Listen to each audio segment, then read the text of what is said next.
Hello, ladies and gentlemen. Welcome to Wild Raven Tarot. My name is Bobby, your host. Today, I am being joined by two freaking awesome people. First off, Miss Sasha Graham, the Tarot Diva herself. Hello, Miss Sasha. Hi, And Bob. we've got Chris Butler here with us today, the elusive Chris Butler from I'm finally here. Yes, this is so exciting. We've already got some people joining us. We've got Ramon, my Thursday night co-host and friend of all of us. He's here. No, he's in the chat. Yes, he's in chat. Yes. Fabulous. And then we've got Selena, Essence of the Moon. She's my other Thursday co-host. Hi, Selena. Steven, he's a friend of mine locally, a great reader. He's just starting to do professional readings, so I'm very excited to do. We're going to be doing a class on connecting with your higher helpers coming up, your spirit guides. Julie Ann, what up, Julie? How you doing? Play love room. Look at people just trickling in, and you guys don't know this if you don't watch my show, but I have to say this next name like this, okay? Joan Miranda! Every time she comes in, I just have to say it like that. I don't know why. I'm not asking why. Our favorite mod, Maruta. Hey, Maru, how you doing, my love? I have been... When it comes to people like that live overseas or in New York or difficult places, I like to plan well in advance because I know both of you guys have such busy lives. Sasha, I've been watching. You're all over the place lately. Were you watching me in Transylvania, Bob? I was watching you in Transylvania. I've been watching you at all these events. Can you tell us a little about what you've been doing lately? Yeah. So I'm wrapping up the Vampire Tarot. And I knew, and Lo Scarabeo was having me over to Northern Italy for the Torino Book Fair. And I thought, well, if I ever had an opportunity and a reason to go into the Carpathian Mountains, now would be the time. So I spent an incredible 10 days in Romania, in Transylvania. And it was everything I expected and more. It was just absolutely extraordinary. So that's been fun. And I don't know, what other stuff have I been doing? I don't even know now when I think about it. I've been watching you at all these conventions and events and traveling. Oh my gosh, Chris, you are no slouch either. You've got... I know what you've been doing. Where do you want me to start? Just throw us out some stuff, my friend. Well, I mean, first, work-wise, I'll just do the work stuff first. I mean, I literally, yesterday, I finished a tarot deck I've been working on for the last 2.5 years.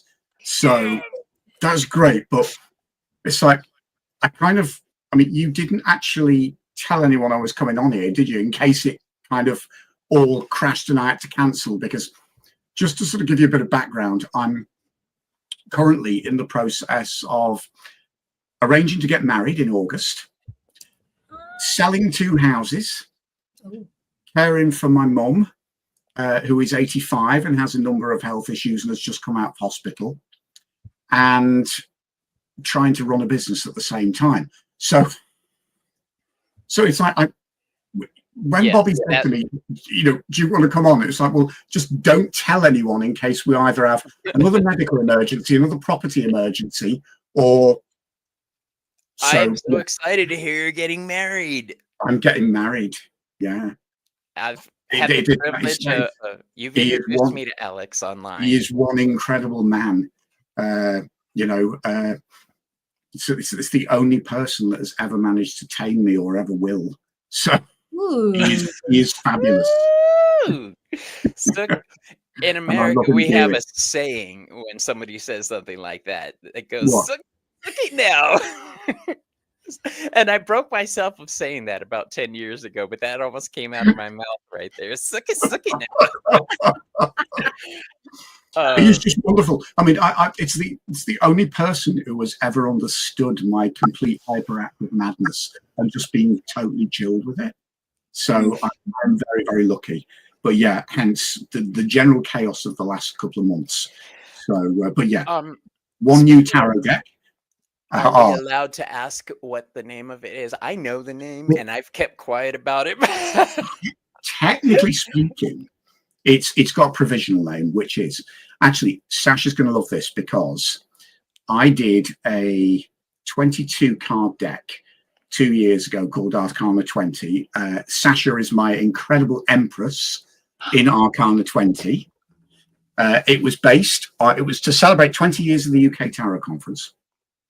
So each of the 22 cards was somebody that has spoken at the conference over the 20 years. So fast forward a little bit, and Kim Arnold, who runs the conference, sort of came to me very tentatively and said, well, how do you feel about expanding it into a 78 card deck? And it's like, hell yes, let's do it. So, so it's finished. It's we are actually pitching it round publishers, so the title may change, but what we're going to do is just do a very limited print run, which is only going to be on sale at the conference. And then, because obviously if we're pitching it to publishers, we don't want to tread on their toes and say, oh well, we've already we've already printed 300 copies, so we're just going to do a very small run initially.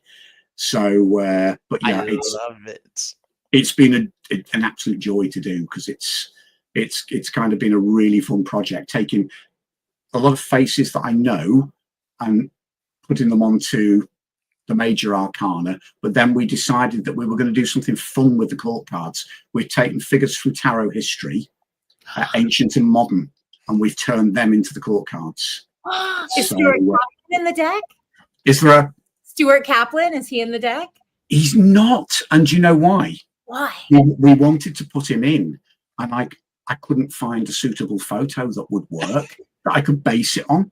So it's quite random. I know some people are going to be disappointed, because there's people who are in there that, because we had this big list of possibles. And then in the end, it became quite random, because, of course, with a lot of the really historical ones, you're reliant on old photographs, stuff that you can get off the web. But also, we've made quite a couple of quirky choices, just to kind of, because quirky. Well, I discovered tarot through watching Live and Let Die. So I think a lot of us did. I know I did.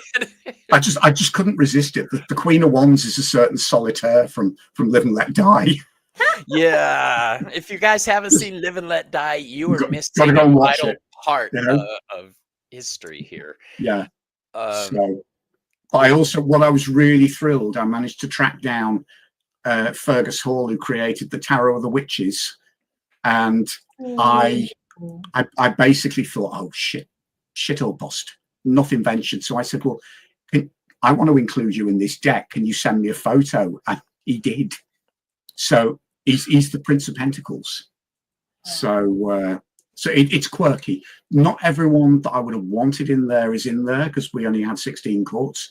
But there's some, I've got Mary Lenormand in there. We've got Anton Court de Gebelin in there. But then again, we've got Solitaire in there, and we've got Fergus Hall, and it's just been such fun to do. It really has. Oh, cool. So watch this space, because we are hopefully pitching it round publishers at the moment, and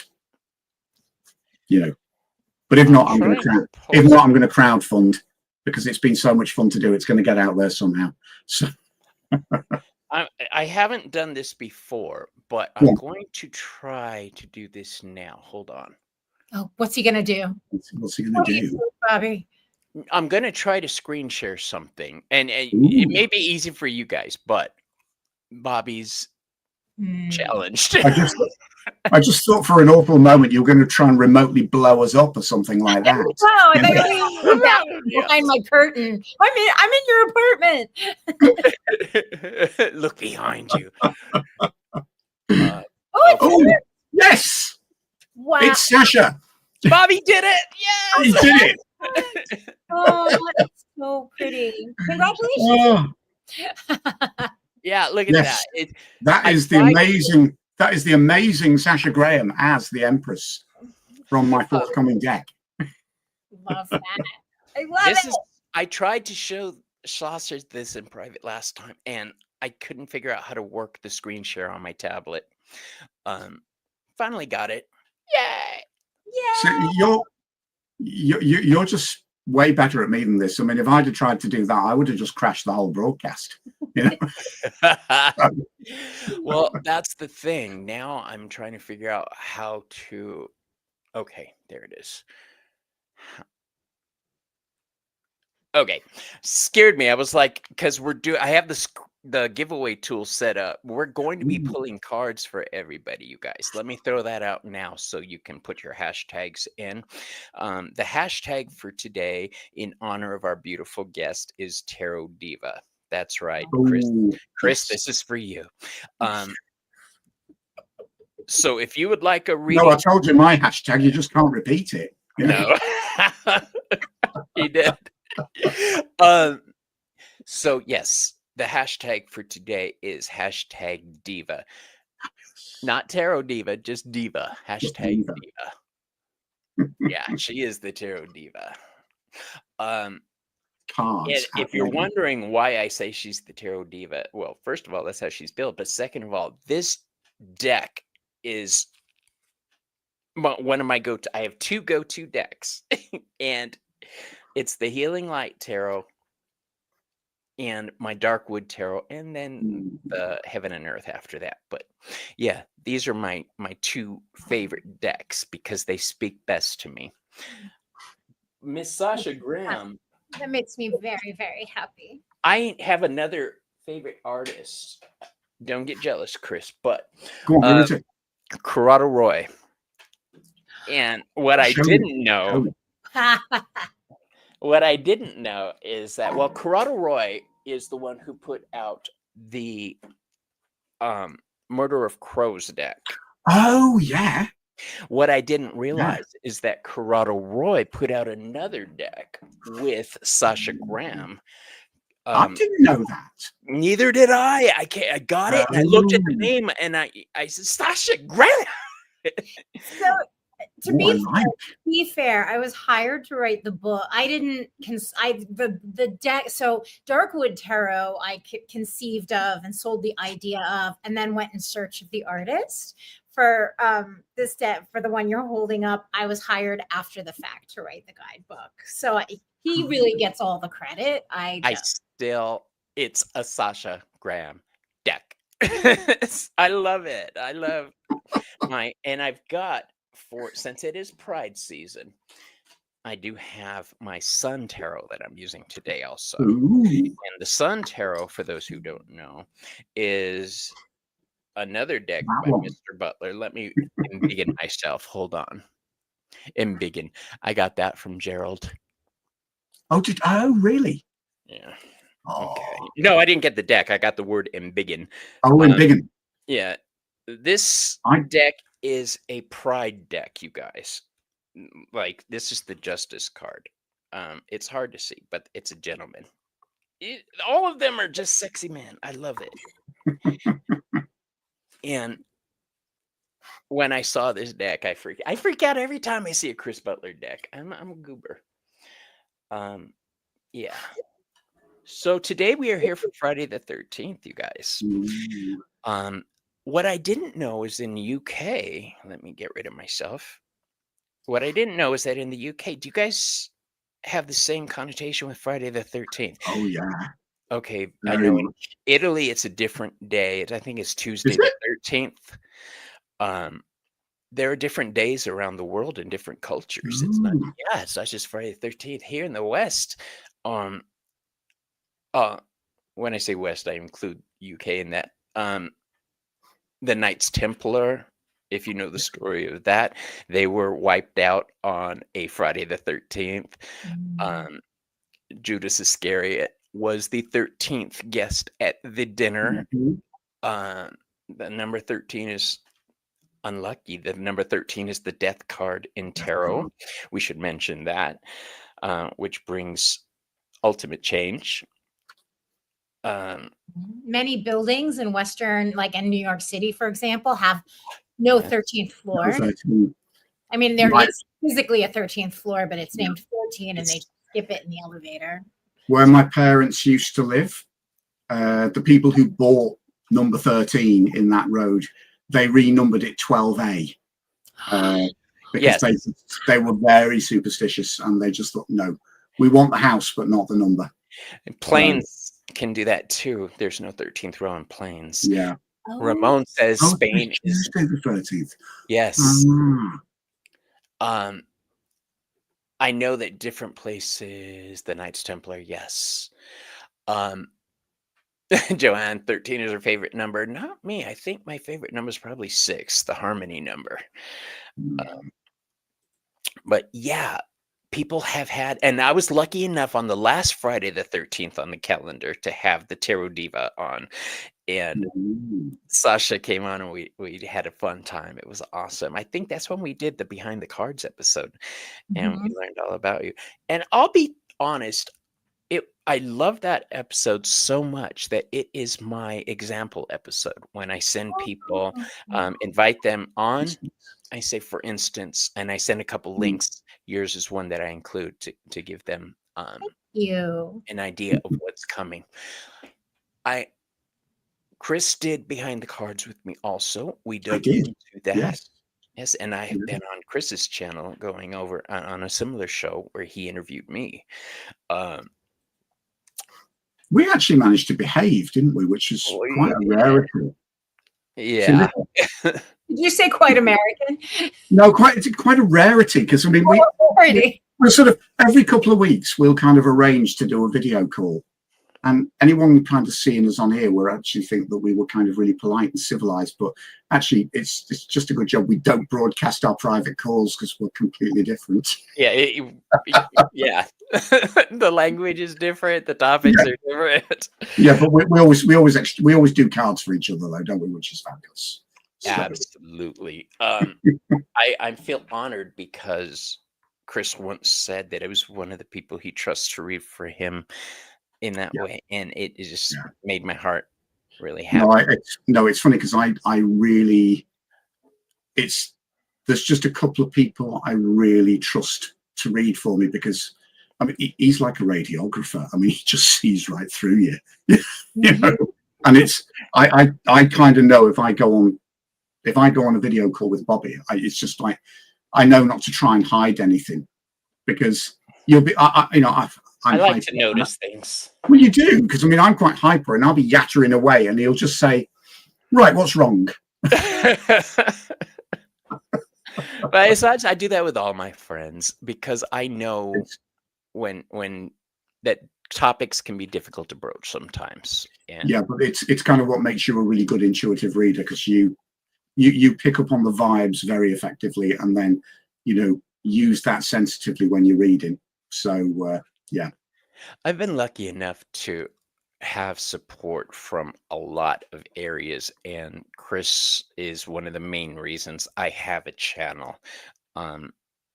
Watching him through lockdown with his explaining the cards, and go back and watch a comparison of so many different decks. It is lovely, and it reignited my passion for tarot. And when I came out of lockdown, I just threw myself into it full time. I mean, I've been reading tarot for 40 years, off and on professionally, but this time, this is it. I'm in it to win it. I crossed to the dark side, let's say. Let's see what chat is saying. So crack me up with you. He said, I'm thinking of setting a YouTube channel, but I don't think I'll be good enough. And it's like, do it. You'll be fabulous. And you were, thank you. And he hooked me up with Gerald for my first interview. Yeah. So if it weren't for Mr. Butler, I don't know that my channel would have evolved as quickly as it did. Remind us of Gerald's channel. Remind us of Gerald's Tarot Stash. Tarot Stash. If you don't have that man is a force of nature. Yes.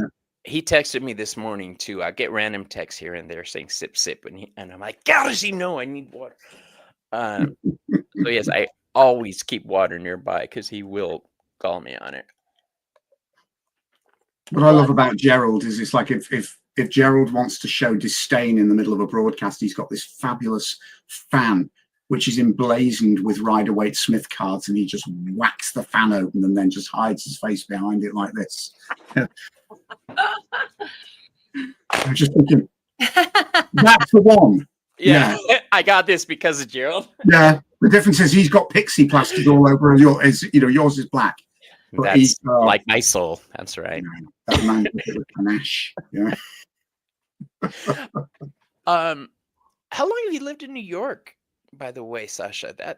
Me? I've been. I was just talking about this to my daughter and her friend since 1988. I moved here when I was 17.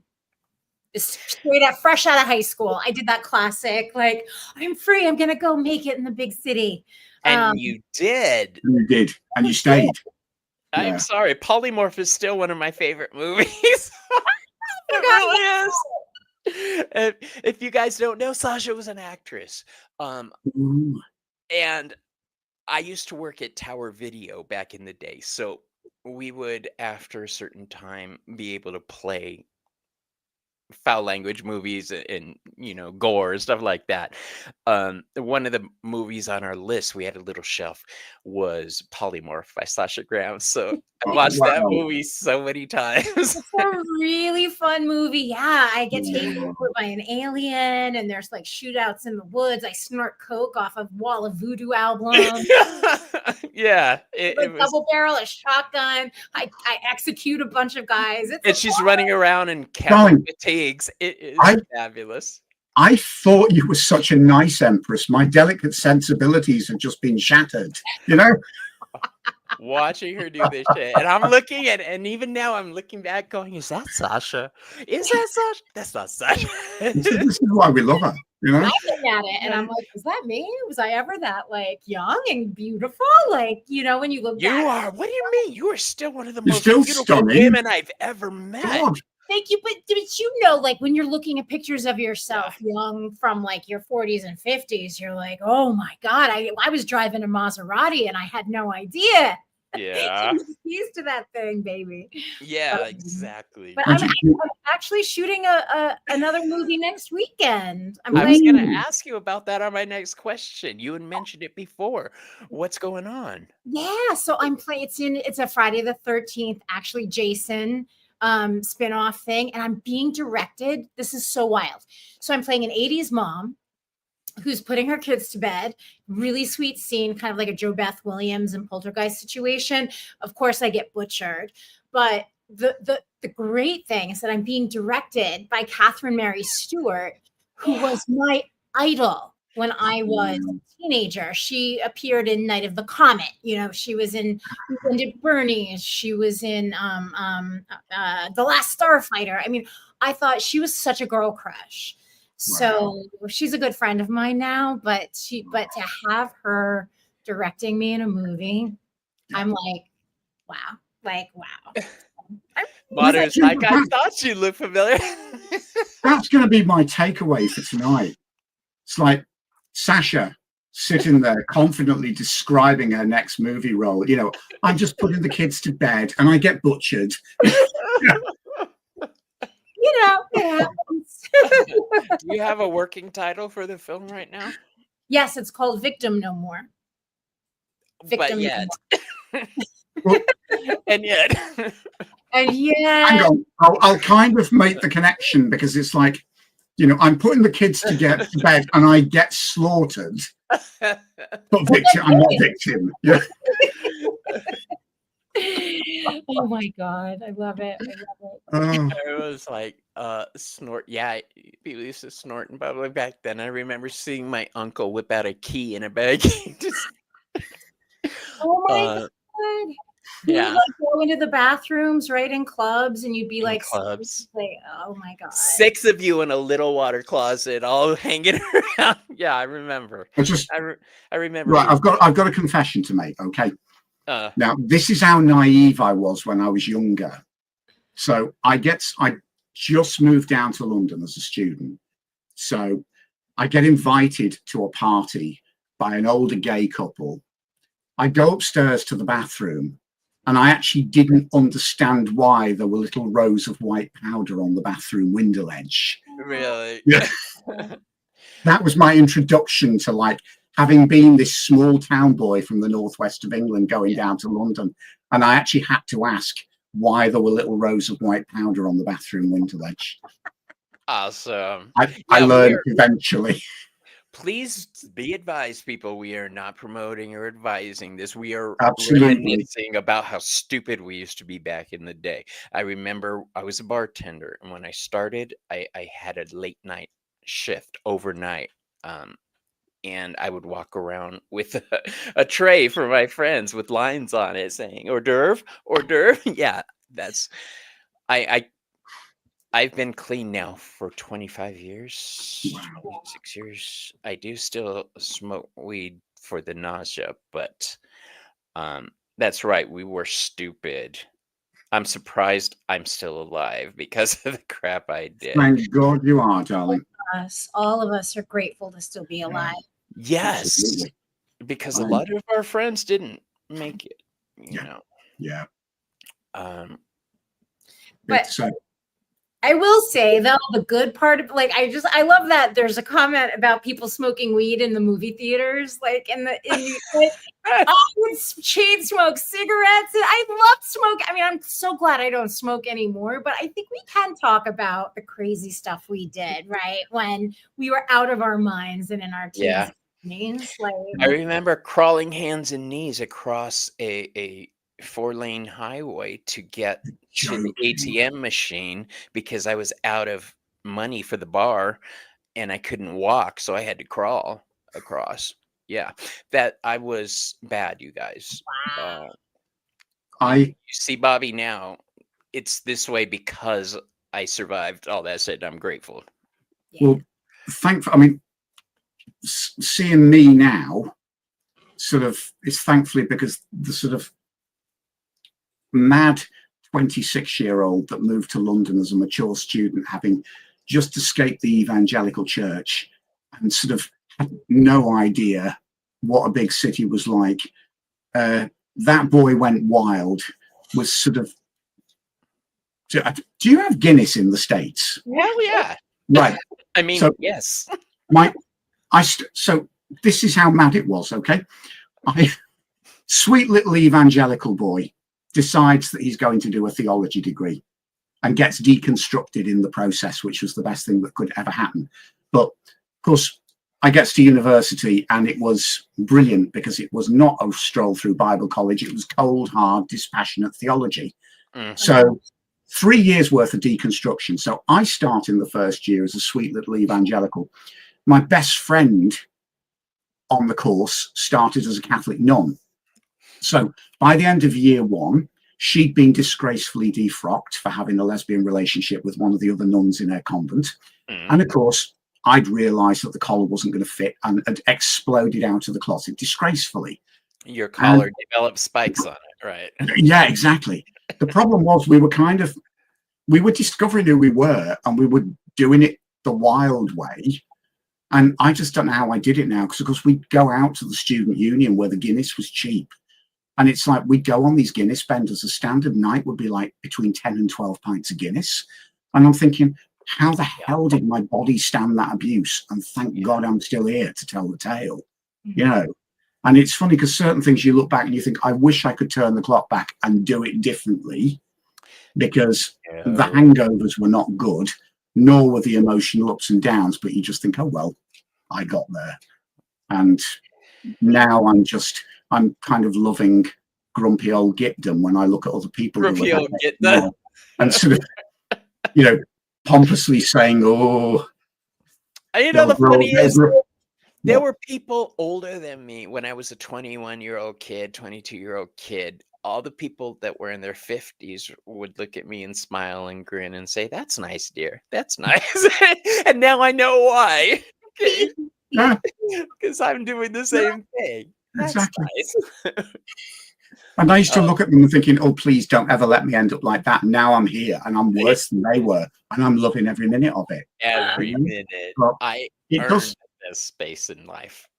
And it does kind of make you thankful that you kind of got through all of your silly mistakes. And I think that's kind of part of the joy of being alive now, because I think, well, you know, the older you get, you take less for granted, and also you know, most of us have to learn the hard way. So I want to add too, I love that the older I get, the less I need to make myself, I find satisfaction in now, and I'm speaking this from a place of privilege, and I understand this. So when I'm talking, but the satisfaction in being up before the sun, or a really great meal, or like right now, the unbelievable delight I have in my garden, because it's the best time of year, right? In the Northern Hemisphere, everything's just growing. And yeah, like I enjoy more than I've ever enjoyed before. I love it. I love being older in that way. We've learned the secret to growing older, to enjoy life. That's why. To respect it and accept that sometimes the road is good and sometimes it's bumpy. But we will get to the other side. I think that's a lesson that we don't, because when we're young, we don't see anything but the fun. You know, we're living life like we're driving Maseratis. Yeah. So Play says, play, love, remember. When I turned 20, I thought, okay, time to grow up and change. That didn't happen to me until I was 32. I'm really envious, because it took me to like 30, 38. I was saying 32, yes.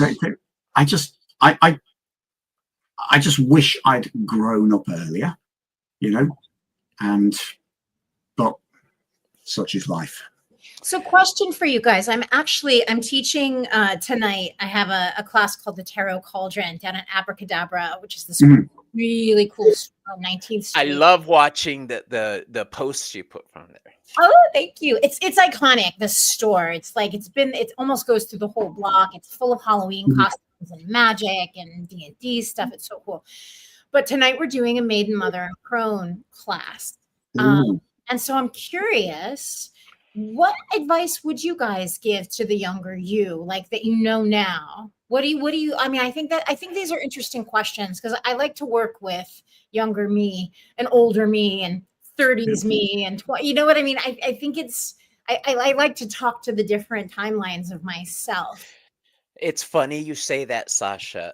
Selena and Ramon and people watching in my chat, I've talked about this with. Part of my meditation is sending my consciousness back to my younger self to help it, guide it, and warn it. It's also part of my practice to send it forward in the future to find out what I'm dealing with to help balance myself. So my advice to any younger person would be, time is fluid. And once you realize that, time and distance mean nothing. When I first started YouTube, I was straining and pushing with all my power to try to do a reading on the other side of the world. And I finally realized I don't need to do that. It doesn't work that way. And there is a card from the True Black deck that has the High Priestess. It's either the High Priestess or the Moon card, but she's putting her hand into a bowl of water and it's coming out somewhere else.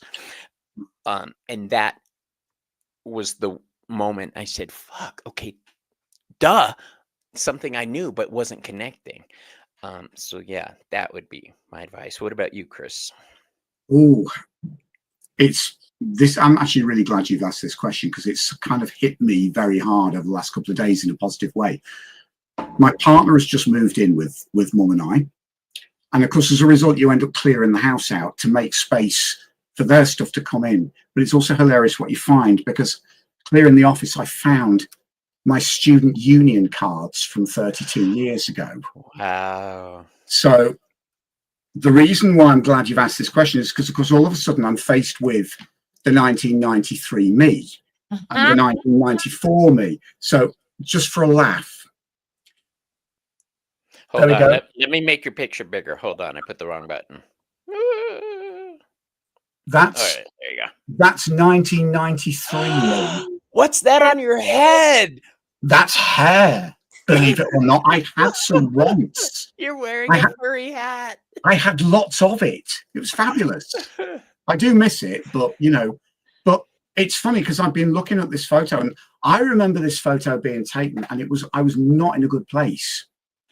And it's funny because if I could actually stand in a room and talk to him now, the first thing I would say is just don't worry about it. You're fine. You're going to be fine. You know, you do not need to hit yourself over the head. You know, you don't need to look in the mirror and think, you know, can I compete? Am I up there with everyone else?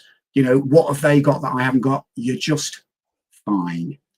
And I just wish that's the kind of confidence that I wish I could instill in the 13-year-old me, the 18-year-old me, the 28-year-old me. I started to find that confidence when I was 38. I kind of wish I could just package a little bit of it up and take it back to him or, you know, one of the other versions. But the irony is he was fine because he got there in the end and he just didn't realize it. And I think that's what I would kind of package up and send back in time if I could, you know, just that little bit of reassurance. You sparked a memory with me, Chris. What's that? It's about you. We had a conversation one time. I confided something in you about imposter syndrome, and you were very honest with me about that. Because a lot of people that I've come across have dealt with the same thing, and can you and Sasha give your opinions on this too, please, to help out, since Sasha is talking about younger readers. Oh, you're asking me? I'm asking either of you, both of you. Sasha, do you ever get imposter syndrome? All the time. All the time. Yeah. And so I will say, there's it's kind of, I guess, a twofold question. So literally, and it's easier for me because I do have a background in acting, and so playing the part. Right, playing the part. But Rachel Pollack actually did this wonderful, wonderful exercise at the Reader's Studio one year where she had us create an over-the-top tarot reading character. And then the meat of the exercise was to read tarot for somebody as that character. What was really interesting was all of this great stuff came out of the reading, even though you were being ridiculous and like over the top. And so when you have imposter syndrome, you have to plow yourself through and just pretend you're playing a part, because your brain doesn't know the difference. And then, you know, like, and so you have to get over that hump, I guess, is what I would say, and get yourself in the meat of whatever it is that you're doing, whether you're reading cards or it's something else. Get to the meat of what it is that you do so well that you are there to do, or that you've been called to do. So, and also by focusing on that, you take yourself out of an egocentric place. Nice advice, Mr. Butler. For me, I'll share another situation because this really taught me about what an illusion imposter syndrome is. And it would have been 2021 UK Tarot Conference. Kim had asked me to do a presentation on the moon card. And I'd done the year before, but of course 2020 was online. So I could kind of hide by pre-recording and then just being in the chat room to answer questions, you know, in real time. So this was the first time I was actually giving a presentation in front of a room of nearly 100 people, and I was absolutely bricking it. And then to add to the hilarity, of course, the way she done the program, I was coming on after a guy called Christopher Hughes, who some of you will know. I mean, he's just the loveliest man. He is big in every way. He's 6'4". He's loud in all the best ways. He is a Welsh TV presenter. He's a chief druid, and he's also one of Wales's best known drag acts. So, I mean, this guy he's got charisma. So, of course, he does his hour-long presentation. He has the whole room killing themselves with laughter. And absolutely, it was the best presentation. I mean, you know, it's mad when all of a sudden he puts up like a tree of life diagram and it's all made out of emojis. So what a great idea. It was great. I'll have that. But he's got this knack that, yeah, he might joke around, but the knowledge he imparts is really profound. So this incredible presentation on the moon card, and then the room is in fits and has been absolutely high energy for an hour, and then it's me. And of course, I speak up to the platform, and I'm standing there, and I'm almost feeling like saying, "Hello, I'm the dull one that's got to follow that," you know, because that's what it felt like. And I got through it, and of course, my presentation was kind of the complete opposite. It was more reflective, and I came down off. Thankfully got a great response for it, and I came down, and funny enough, I was on the same table with Chris and another lovely amazing guy called Darren Schill, who's the editor-in-chief at Liminal 11 Publishing. Now Darren had presented, I think he was the first presenter in the morning, and I made some joke to Darren about how the fuck was I supposed to follow that, because nobody is going to follow that. And he just looked at me and he said, "Oh God, no." He said, "Yours was brilliant." He said, "It was just what we needed after Chris's." And I just said to him, I said, "Well, thank God for that." I said, because, you know, I nearly crapped myself for half an hour before I went up. And then Chris overheard me and he said, "Did you not notice that I wasn't here for 20 minutes before I went on?" I said, "No." I said, "Where were you?" He said, "Love, I was throwing up in the toilet." And all of a sudden I looked and I thought, I've got imposter syndrome. Darren's got imposter syndrome because he didn't feel that his presentation was worthy. And Chris, who seemed supremely confident and quite frankly could have just stolen the whole room and taken it with him, was throwing up through paralyzed fear. And then all of a sudden the three of us got into this conversation and we realized, do you know what? Isn't this interesting that none of us think that we're good enough, and yet everyone is good enough. Absolutely. And it's funny, it took me about I love C.S. Lewis, and one of my favorite books is the last volume of his sci-fi trilogy. It's called That Hideous Strength. And there's this lovely scene towards the end of the book where the kind of, it's like an Arthurian secret society, and all the women in the, you know, in the society are trying on the sort of basically the wardrobe of Albion, and they've got all of these amazing flowing dresses that were designed as royal robes.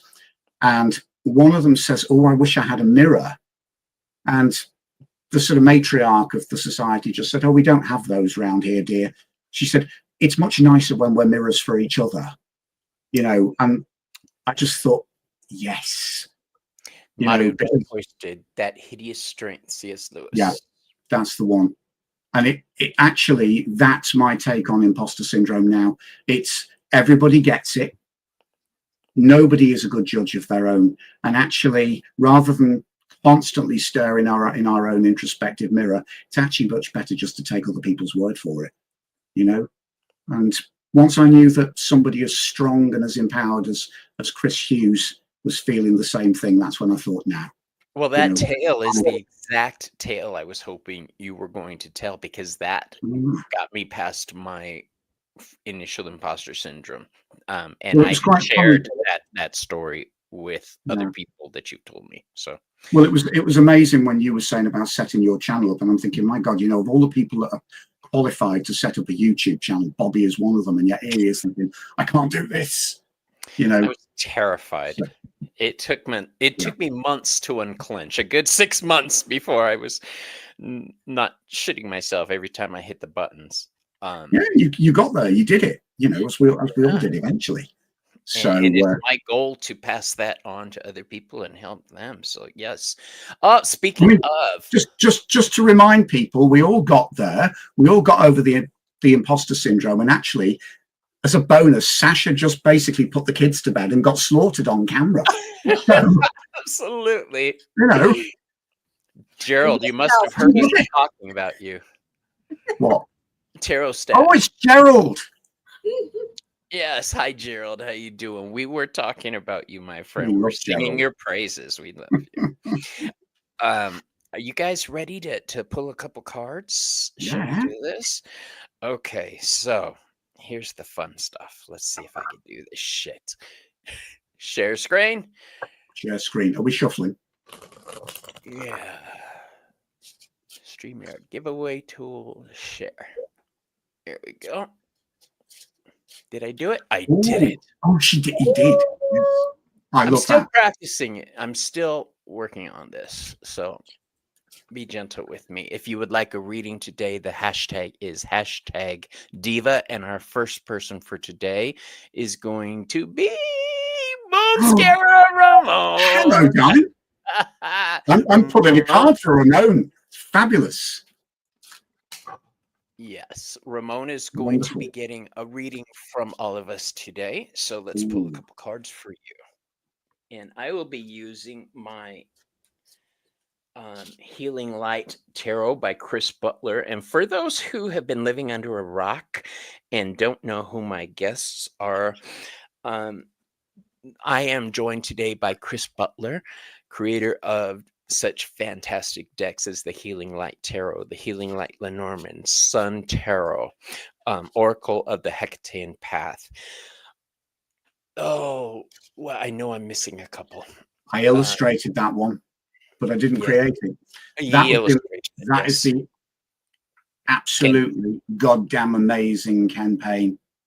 Yes, and Ken just came on to talk about the different epithets of the goddess. So that was that deck, Chris. I told this to Ken, and I'll tell it to you. Made me realize I'm a fucking idiot. What I thought. Why? Because what I thought I knew, how I learned the goddess back in the day was very, very limiting.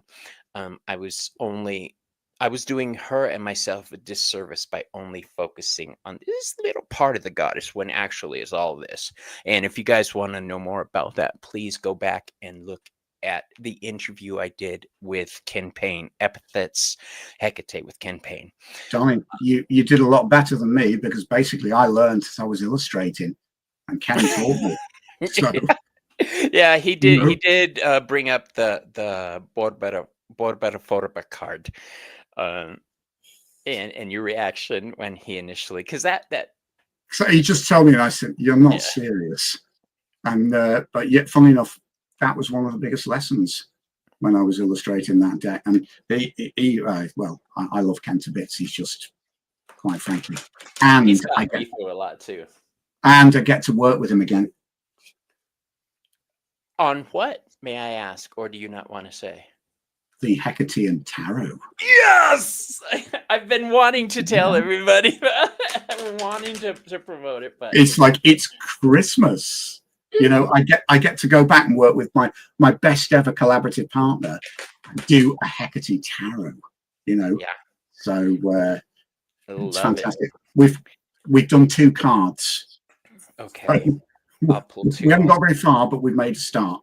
But then he's amazing because he's fleshed out every single card. I've just got to illustrate to his instructions. So Ramon, for you, I'm gonna pull an Oracle and a Tarot. Okay. Ooh, that's a thought. Do you know what? I'm going to go and get one of my Oracle decks. Okay. I will do similar. Ramon is one of my spiritual brothers, and I appreciate him more than he knows. If it weren't for Ramon,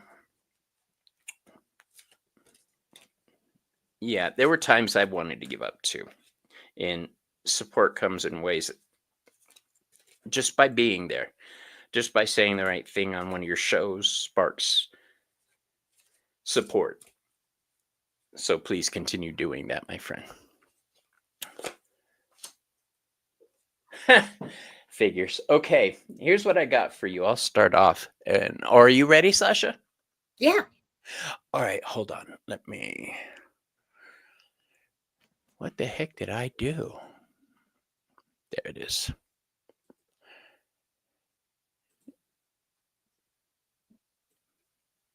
There you are. Go for it. Oh gosh. I didn't know you were gonna do that. So I'm reading with the Labyrinthos tarot deck, which I can't believe. I'm so excited that there's one of this because that's what I use online when I'm pulling online, and I love the way it's constructed. So you've got the Ace of Wands, but I'm not gonna lie. The way this came up for me, my intuitive reaction is the Ace of Wands is such a, I feel like you're really it's weird. I feel like you're putting out so much energy right now that honestly I feel like I see burnout. Which is not what this card means, but it's what I got when I flipped the card. Like, I think it's really important for you right now to be paying really close attention to your energy and to protecting it, and to siphon it only to those things which really feed you back. And so I think you're someone who shines your light for a lot of people, and makes such a difference in the world. But right now, I think it's important for you to be shining your light on what's nourishing for you, so that it's almost as if your energy becomes reinvested. Does that make sense? Love it. And CRIS. Right. Oracle deck not to hand. So I'm going to pick 2 cards from the Healing Light Tarot. One is the main card, and then another one is a clarifier. Okay, so I picked for Ramon the King of Pentacles. And I'm kind of,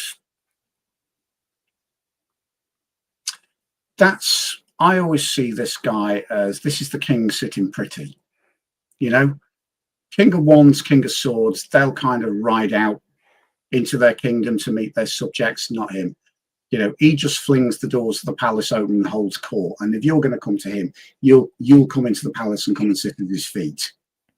And that kind of says to me that whatever your concerns are at the moment, just sit pretty, maybe for a little while. And the reason I say that is because my clarifier was the Ace of Swords. And I think that says to me, just, you've got this. Sit pretty, you've got this, whatever it is. Just be quietly confident in yourself. Bide your time. And also with this, he's always about patience for me. The court of Pentacles, it's the court of Earth, it's the slowest moving, the most solid, the most stable of the elements. So yeah, there's kind of no rush. You've got this. I love that. And getting a reading from Chris Butler with a Chris Butler deck, Ramon, come on. That's awesome. My friend, I'm going to piggyback on what has been said. I drew for you these 7 of Swords in reverse. This tells me somebody may be trying to take your power, or you need to guard your power. You need to guard your frame of mind. Don't let people take more than you're willing to give. Or don't be willing to give more than you can give, is what I should say. Don't overextend yourself to the point where you're burning out, like what Sasha said. This challenge comes because there will be a sense of leadership. There may be a sense of feeling you have to do this. Well, you don't. Okay, this can be done on your time, by your rules, in your own way. Be the leader you want to be or need to be, but don't make people force the issue. Okay, you present things in your own time, in your own way. Don't feel obligated. That's the word. Don't let people make you feel obligated to do anything. All right. So that's what I have for you, my brother. And I will say tonight, again, we are doing a pop-up show at 6 o'clock Mountain, 9 o'clock Eastern with Ramon, Selena, and myself using special decks. Tonight I'll be using the Rebel Dirty deck, the deck with attitude. And so will Ramon and Selena. So if you would like to see a fun show, please join us. Can I just make an inquiry? Absolutely. Will there be swear words? Oh, yes. I'll give you a for instance. I'll pull a card for Ramon, shall I? Well, give us an example. I want to, yeah. I don't want to do too much because we're doing tonight. Well, I guess it doesn't matter, but the card I'm going to pull for Ramon is Stop Obsessing. And on the back, it says, you are not the fucking center of the universe. You know what? I just want to say to Ramon, you know, darling, we love you if he doesn't, you know. I love you, man. What I get from that card, though, Ramon, is you're not responsible for everybody else. Don't feel like you're obligated to do things. That's the one thing I said to Ramon and Selena when we started our Thursday night show. The moment it becomes an obligation or feeling like a weight or a burden, that's when we stop, because this is supposed to be enjoyable. Well, we pass. It is a calling to pass information, so. She is such a delicate diva. You're giving me the vapors. I kind of got that impression the minute I came in this room, you know. Absolutely. All right, so that's Ramon. You guys ready for our next one? Go for it. I'm so Linda De Gonzalez taught me how to use this. Ramon tried to teach me. Gerald tried to teach me. Everybody's trying to teach me. Just be thankful it's not me controlling this thing. Well, I would crash the room. Linda talked to me like I was basically a child. That's what I needed. Oh, Julie is. Yes, Julie is going to be coming on behind the cards herself. So I've got that scheduled up. All right. And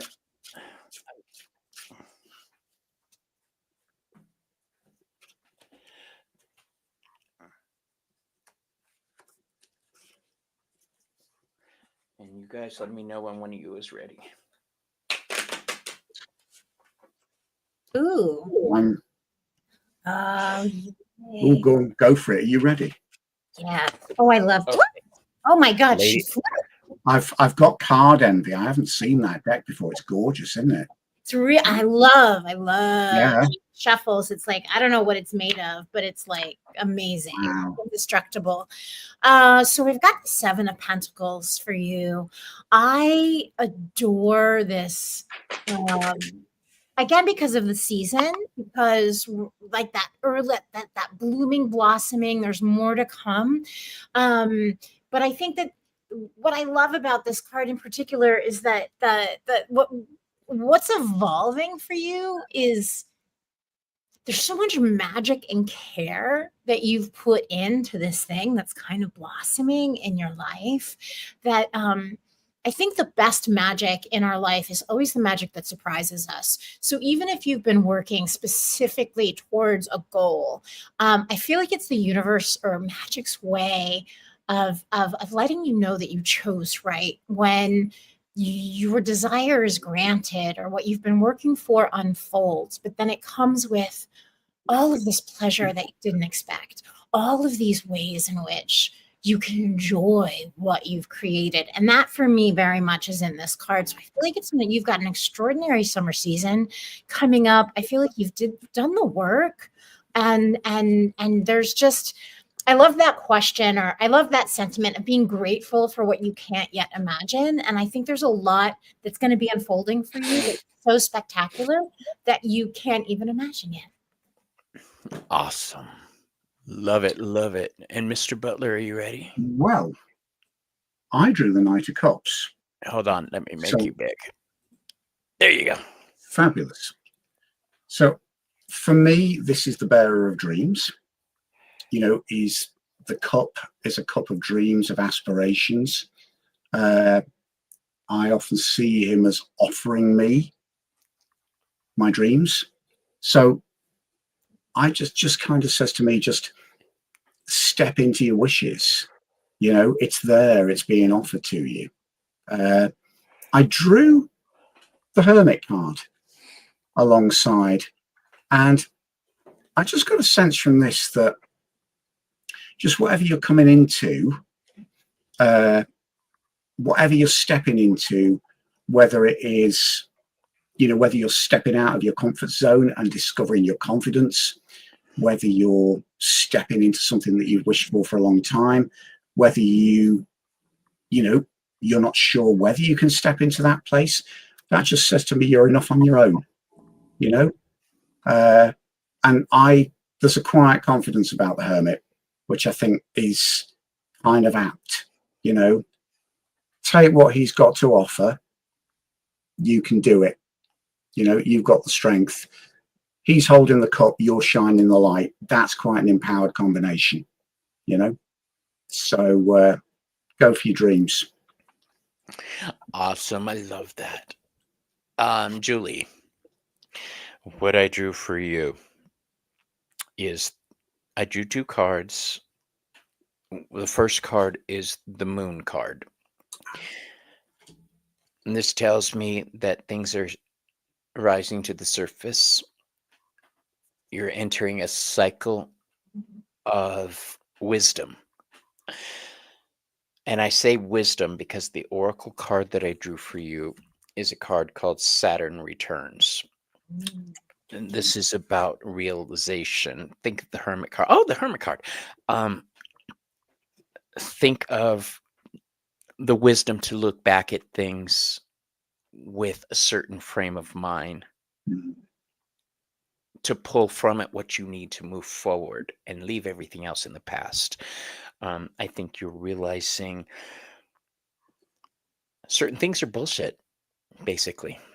The wisdom of age is making that special part of you rise to the surface, like we see that little creature rising from the water, the crayfish.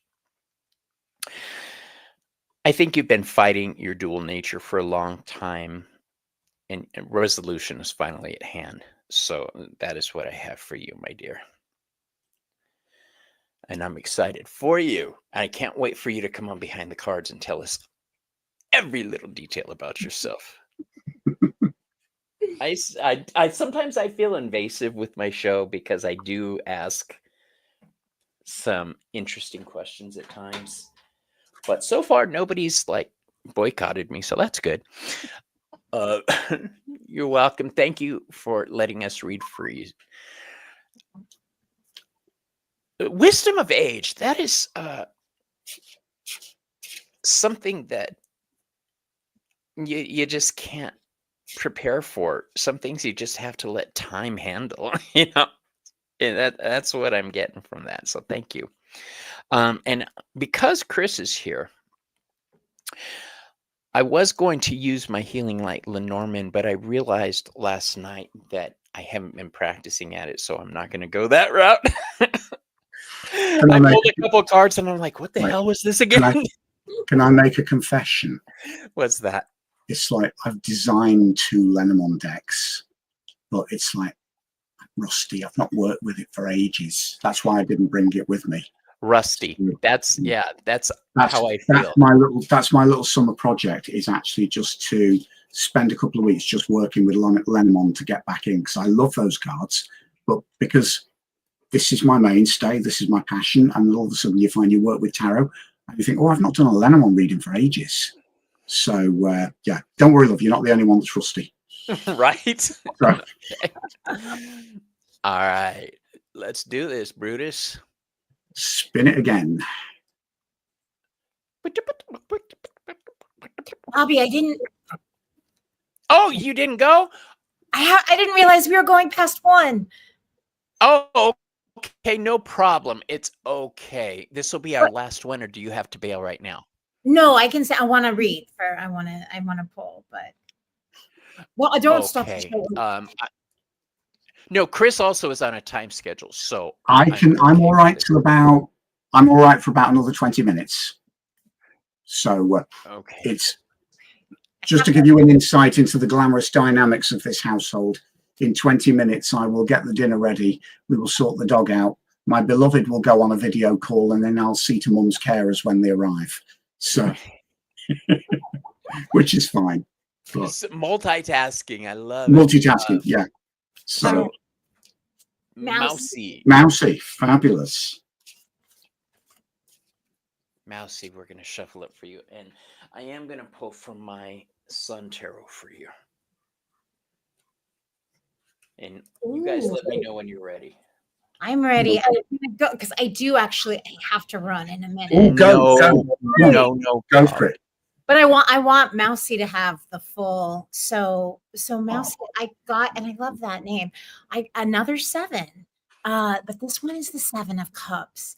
And in this particular card, what's sticking out to me is that tower. But it's not the destroying, like falling apart, lightning energy tower.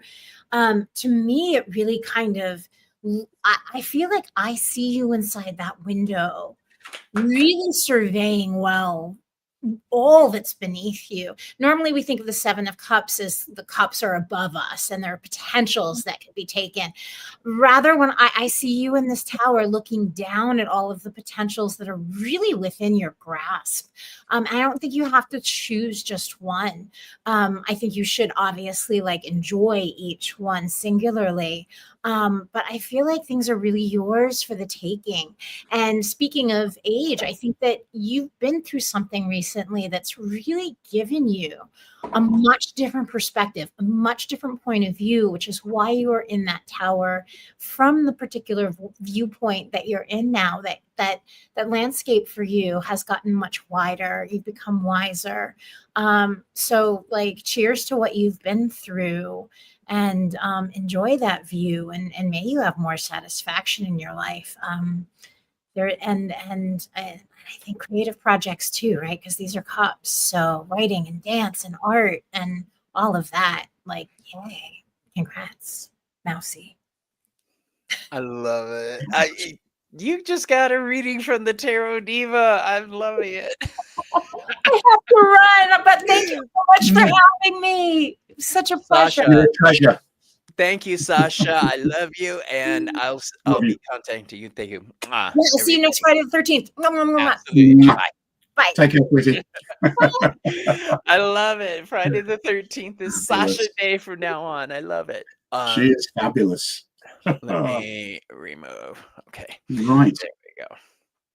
Now, I've ended up drawing 3 cards for Mousy in the light of, I drew the first 2, and then in the light of Sasha's, I thought there's something going on here, so I drew a 3rd. And this is fascinating because card number 1, 2 of Cups. Oh. Card number 2, the Tower. Oh. But I'm thinking Sasha's just drawn, an affirming tower.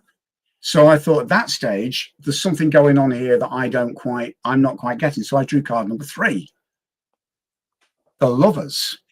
So the 2 relationship cards of the tarot are flanking the tower. And I think what this is saying, this is my take on it anyway. Key connections in your life, whether they're romantic, friendship, work, business, one of those connections is actually going to bring you to a tower moment, but not in the sense of destruction. I think because as well I drew this as a subsequent outcome, I feel this is a liberation moment. I think one of these relationships is going to be key in sort of breaking you out into a broader horizon, but that's also going to mean choices. So powerful stuff. But tying in with Sasha's reading, don't necessarily assume that that's a bad thing, because actually it could be a very liberating thing, the tower can collapse sometimes, but also it can be a prisoner being freed. It can be the dove being set free. So keep an open mind. But the key to this is your connections, or one of those connections is going to be key in actually enlarging that world. Wasn't expecting that. There you go. Thank you, Chris. So I drew 2 cards for you myself, and the first card I drew for you is the Sugar Daddy card, the King of Pentacles. Ooh. I know it doesn't show up on my little computer. I'm working on getting a new Chromebook, you guys, so the visuals will be better. The King of Cups, I read as Capricorn energy. I read it. I know a lot of people read it as fixed energy. I read it as cardinal energy. I think there's a sense of identity that you're going through and you're discovering who you are. I think that strength is building within you, and you're pulling the different elements of life together to basically protect yourself. I am using my Halloween deck because every day is Halloween for me. And this card is the Jack-o'-lantern card, and it means protection. I think you're growing and becoming more stable. But I do see there is a need to guard yourself and maintain your personal identity. Don't let anybody change who you are. Don't choose to follow a path where you give up your sovereignty. Okay, that is what I have for you. Thank you for letting me read for you. How are you doing on time, mate? I'm fine. I've got another 10 to 15 minutes. Perfect. So then let's. For anyone who wonders, it's 6 p.m. in the UK. What time is it where you are? Right now, it's 10 in the morning. 10 in the morning. Yeah. Yeah. I started this, and it's funny. Ramon and Selena see me up at 5, 6 in the morning because I have you too. Yes. I'm usually messaging you at that time. He's yeah. I'm just going to bed, and he's up and about. Ken too. I send him messages at that time because I know he's awake. Yeah. So I don't know where I was going with that, but let's just pull another person. I'm sure it was going somewhere. Spin the wheel again. Here we go. I've just had a visit. I get sidetracked so easy, man. I'm like, we just had a visit while we were doing that reading. Your puppy? Yeah, I've never had a dog before, and of course I've inherited a dog because he came with my beloved, and I'm loving it. So there was this little sort of 13-year-old. What's his name? Max. I mean, tell everybody. I know his name, but yeah, his name is Max. He's a lovely 13-year-old cross between a lurcher and a greyhound, and he's got the loveliest nature. So it's kind of just quite nice when you're reading cards, all of a sudden for this little doggy face to come poking around the door, because Chateau Scouse, as we call it, has never had one of those before. It's been a petless zone. So a petless zone. Okay. Right. We're drawing for hypnicity. Oh. Hypnicity is who we are reading for. Fabulous. Hang on. I'm behind the curve. I haven't put the cards back in, and I haven't Me shuffled. either. Right. I'm going for it. I love this deck, Chris. It's so big. Is that the Sun Tarot? I was going to say something, but I won't. I knew what you were going to say. This is a family show. Right. But tonight won't be a family show, you guys. So please, 9 o'clock Eastern, 6 o'clock Mountain / Pacific time. Right. Okay. Pick me 2 cards. There we go. Where is my... I must have took it in the other room. Son of a gun.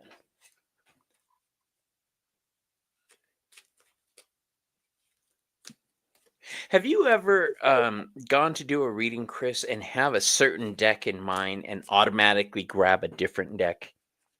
Yeah. Yeah, it's weird, isn't it? Because you sort of, I've got a box with all of my favorite tarot decks that lives under the bed, and it's kind of all my most precious ones. It's kind of all the ones that I also read with the most. And it's really strange how sometimes your hand will go in to draw one specific one out, and then all of a sudden you find your hand's gone on a different one, and you think, oh, okay, that's the one for today's reading, you know. Gotcha. All right, I'm ready. If you don't mind, I'll go ahead and Well, go. you go first. So here's what I drew for you, and I'm getting that this is a message from somebody. I'm getting to the point where I hate using the phrase, I feel those tingles. What I am feeling, though, is my guides interceding, and that means they're basically grabbing me by the ear and saying this is important. They're all important, but I get the feeling that you're going through something right now, that there's some conflict in your life, to say it nicely. I drew the Five of Wands in reverse for you. Now, the Five of Wands isn't a card of joy and happiness. It's a card of conflict. It's a card where everybody is trying to get their opinion to the forefront. Everybody is battling. It's mock battle, but it's still battle. I think the future is what everybody is fighting about around you, the way things are going to develop. But my oracle card that I pulled for you is the Destiny card. You are correct in whatever you are doing. Know that even though it feels like people are ganging up on you,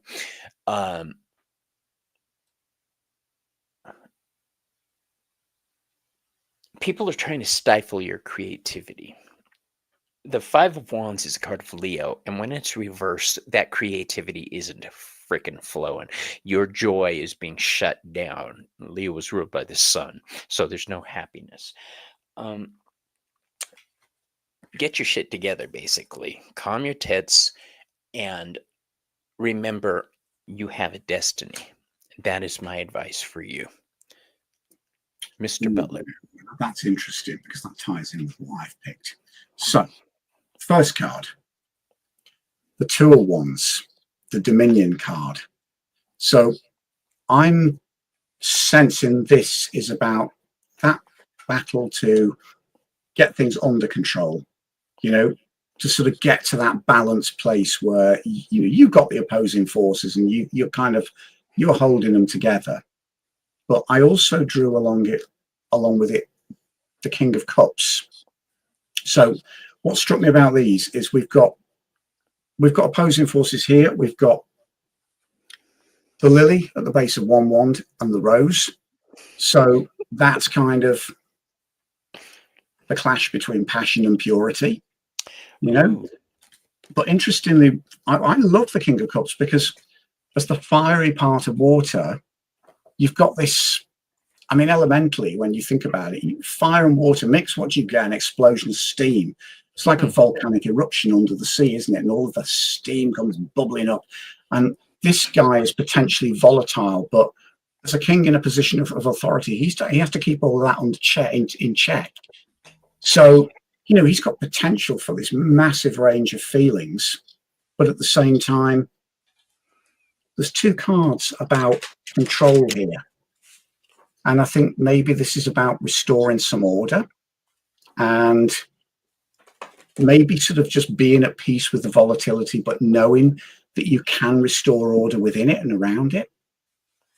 So I hope that helps. Love it. That does play in with what I said, doesn't it? Interesting. So I love doing these, because it's not the same when Sasha was pulling cards and thinking, oh God, they tie in with mine. And then you pulling cards, you think the themes emerge. And that's why I love doing this. whatever is going on around you, and I get the feeling it has to do with your sense of self, stand firm. Okay. So how you doing? One more? One more? Yeah, we can do one more. We can do one more, peeps. Oh, I almost forgot to put the... Do you know, I'd just like to say thank you for having me at last minute, darling. What are you laughing at? Somebody just sent me a message. Congratulations, you got me. It was in reference to the calm your tits. I don't even realize when I'm saying it at this point, you guys. It's just become part of my lexicon, my vocabulary. All right, add to stage. No, I was just saying thank you for having me last minute, because as we've discovered, last minute is usually the only way you can get me at the moment, isn't it? You know, I'll take you any way I can get you, Chris. And we have the fabled witch. I'm lost for words. Oh, have we got what? Fabled witch? I guess I should have rephrased that. The fabled witch. All right. Fabulous. So, okay. Let's shuffle up. I'm going to be pulling from my Sunny Skeleton deck. Oh, do you know what? I'm feeling I need to pull from Pixie for this one. Oh, I love that deck. Yeah. And for those who don't know, Pixie was the nickname of Pamela Coleman Smith. Pamela Coleman Smith. Yeah. Yes, thank you. I've blanked on the name right there, so thank you for throwing it out. And I'm happy that the Rider-Waite Smith is now called the Rider-Waite Smith, not just the Rider-Waite, as it was when I was growing up. She's getting the credit she deserves. Now, this is one of my most treasured decks. My pocket Pixie. This goes far and wide with me. If I'm ever on my travels, this is what I take. I love it.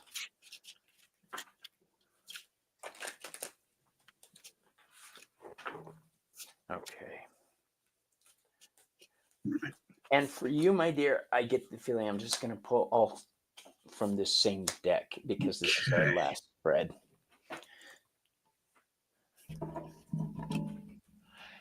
Oh, we're not doing things by half with the two I've picked. Okay, what do you got, my friend?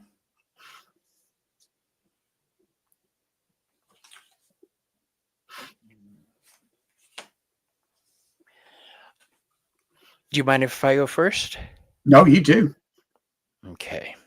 Darling, you don't have to ask. It's your channel. Yeah, but I don't like to be rude. Listen, assert yourself. Just say, I'm going first, bitch.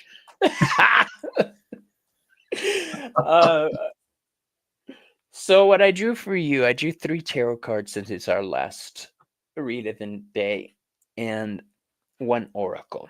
The first card I drew for you was the reverse Ace of Wands. Now, this card is telling me that your motor isn't starting. The drive you need to move forward isn't there. For some reason, you're talking yourself out of things. I think this has to do with you don't want to deal with somebody else. There's a sense of communication. I have the 8 of Wands, which is, you can't even see it. The 8 of Wands in this deck shows dandelion wishes flowing on the breeze. And I think your wishes aren't being communicated properly. I think you're afraid that they won't be received properly. I think you're in need of remembering who the hell you are. Because the next card I drew for you is the 4 of Pentacles in reverse. This is also, this isn't just holding on to what's yours or an inability to hold on to what's yours.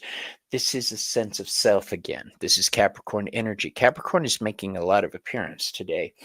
I think that there's a sense that your needs aren't as important as those around you, which is total BS. That is a lie. I think you need to find time for yourself. I know these moments of doing YouTube and communicating with your friends are awesome, but I think you're living with a sense of regret somehow. The ghosts of the past are stopping you from moving forward, because the last oracle card I have for you is the ghost card, and this is about regret. So don't let your past define your future. Don't let it stop you from talking to the people you need to talk to and communicating your needs properly, because we need to turn that Ace of Wands from upside down to right side up. All right, so that is what I have for you, and I pass you now to my learned colleague. This is hilarious.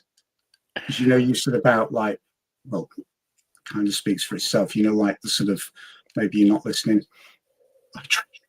I drew Judgment, and I kind of immediately thought there is a giant trumpet blasting from an angel on high. It's time to pay attention. Situation, Judgment. Challenge. Paying attention might turn things on its head, which might not be very comfortable. Advice. That Ace of Cups is kind of saying to me, do you know what? I think what this is saying to me is take heed, trumpet blast. Not exactly comfortable, particularly if taking heed means that some of your preconceived ideas are going to be turned right upside down. But I think that's talking about you being emotionally forthright, about you offering the cup out, and about you not being afraid of offering what's authentically you. So that's kind of a confident offering for me, but it's also a pure offering and a blessed offering. What you've got to give is both worthwhile and sacred at the same time. So I think the three are the most challenging cards tonight, actually, but painful but positive is what I feel with that. Painful but positive. I like that. Yeah, don't let the past stop you from moving forward, baby. That's what I have for you. Chris, I can't believe I was actually able to spend time with both Sasha Graham and Chris Butler on one show. It's been lovely. So, and it's just thanks for asking me, pinning me down. I mean, at the moment, as a full-time carer, and particularly the full-time carer of a fragile 85-year-old, sometimes it's not that easy to pin me down. So it was just lovely that you gave me the freedom just to jump in last minute. And I understand schedules and necessity. I take care of my partner too. So yeah, I get it. And it's like you said, I mean, it's like, what, that's joy jumping in and having reading cards with the Tarot Diva. It was so awesome. I got you both on the same show. You're not a bad old bitch either. It's actually really good fun. I'm getting there. You old bitch. So to review, everybody, Chris Butler, creator of decks like the Healing Light Tarot, Sun Tarot, Healing Light Lenormand, and artist for the Oracle of the Hecatean Path. Purchase responsibly, but go check those decks out. And I say that because I think Gerald is still lurking. Purchase responsibly. Maureen's just put it. It's nice to meet me. Maureen, it's lovely to meet you as well. Yeah. All right, everybody. We're going to end this today. Chris has an episode coming up with Ramon, by the way, that they're going to be filming for In Orbit. So watch the Moon Scarab channel. Really looking forward to. So yeah, watch Moon Scarab. I will be there to tarnish his otherwise pure channel. Yeah. Just like I've done tonight. Chris will be on Ramon next. All right, everybody. Thank you so much for the joy of letting us read for you. Love you Yes, love you love you. all. But I got to go eat. Bye.